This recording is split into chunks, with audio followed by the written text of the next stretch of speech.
Listen to our Daily Habits series. What makes people creative?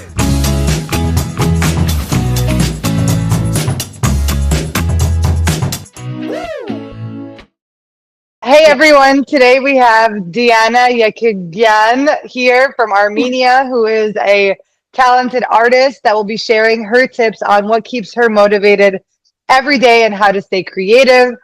Diana, if you could just introduce yourself for a minute or two and then share what you do every day that keeps you creative. Sure.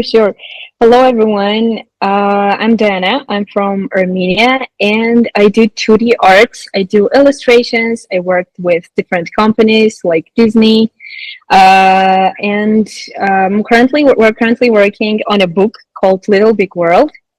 And today, I hope to tell some of my schedule, maybe some tips that would inspire you or help you out with your art.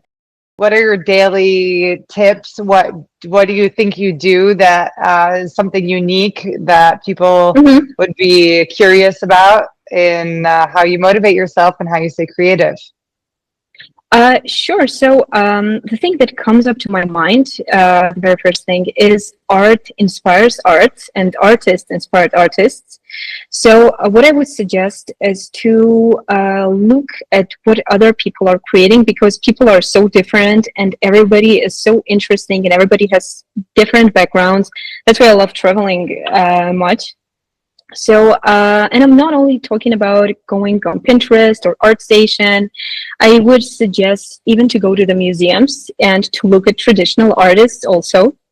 So, keeping yourself, in the art environment really gives you a lot of ideas, and your brain goes like, "Wow, this is such a new thing. This is how people used to handle the problems," even though traditional artists who like had the same things going on.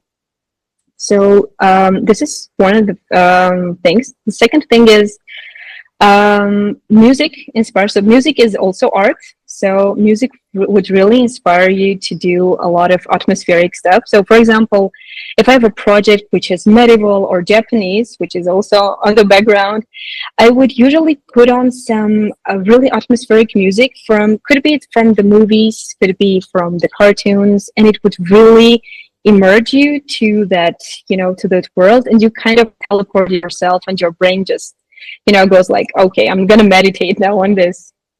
So yeah, music helps a lot.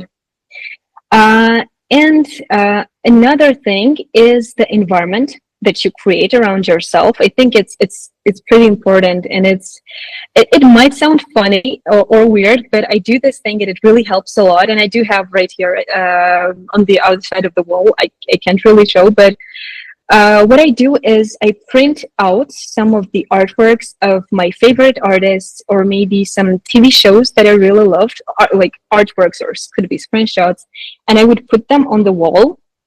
And you like constantly, subconsciously, you look at those things and you're like, wow, this is really cool. I would love to do some stuff like this. And it gives you kind of energy. So yeah, and also this is a funny thing is not only artworks that you can put on the wall, it's also kind of a visual board of things that you would like to achieve. And it also gives you, for example, I don't know, some fancy things or a place that you'd like to travel to. You can put those pictures, and every time you work, you like look at those photos and you're like, yeah, another kind of a drop of motivation to do things that you want to do. And where do you get those pictures from? I usually find them on Pinterest. I have like a board of things that I want to do. So yeah, I find them there. What helps you the most when you're feeling like you're having a bad day? When I used to have like bad days, or I don't know, sad moods, I would always hate that days and go like, this is not okay. I want to be happy. I want to be happy. And at some point I just accepted that, life has seasons, as like our body has. Like, you don't want to work. Sometimes you're tired, and it's okay. sometimes you just really have to leave yourself alone and just accept it and just enjoy even the sadness or, burnout moments. And when you really do that, it just goes away way faster when you try to fight with it. So sometimes you just have to really rest and do things that you did. Like, don't do something if you don't want to do, and then motivation comes back to you instantly. What storytelling, what do you think about storytelling and its role in your work?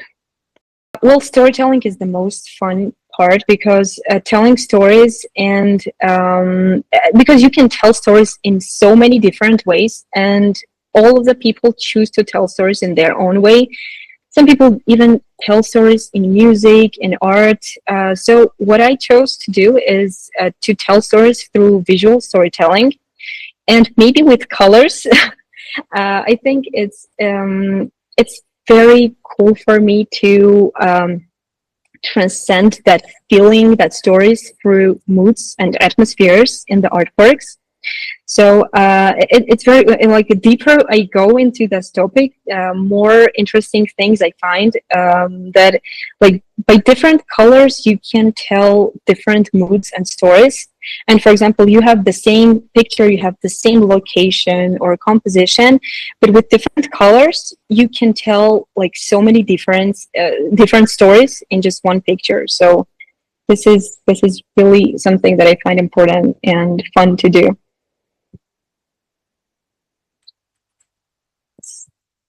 Perfect. That's it.